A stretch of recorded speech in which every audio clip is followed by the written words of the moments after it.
Most Americans know that gun rights became federal law when the Bill of Rights was added to the Constitution in 1791.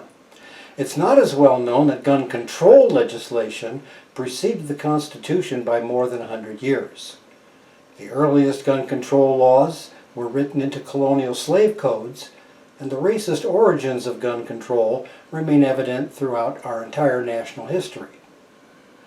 The infamous Dred Scott decision of 1857 ruled that free descendants of slaves were not citizens, and that to rule otherwise would give, and I quote, persons of the Negro race the right to keep and carry firearms. Many of the Jim Crow laws passed after the Civil War included provisions explicitly intended to disarm black Americans.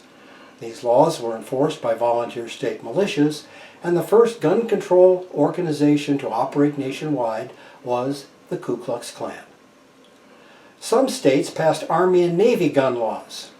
These laws prohibited handguns that freedmen could afford, while permitting the more expensive military sidearms that Confederate officers were allowed to retain under the terms of surrender at Appomattox. The Gun Control Act of 1968 banned the import of inexpensive handguns.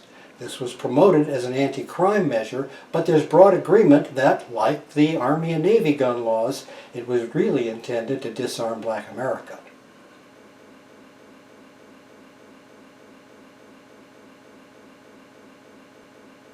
Even today, we find the echo of racism in one proposal that's common in many campaigns to reduce gun violence: the call to ban military-style weapons or large capacity magazines, which is tantamount to the same thing.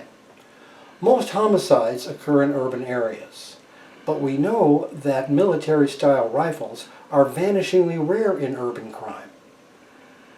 The overwhelming majority of urban crime guns are handguns. So if the emphasis and the focus on assault weapons seems misdirected, it should be noted that the majority of urban crime victims are black, whereas the shootings that have galvanized efforts to eliminate or reduce access to assault rifles occurred in predominantly upscale, affluent, white neighborhoods.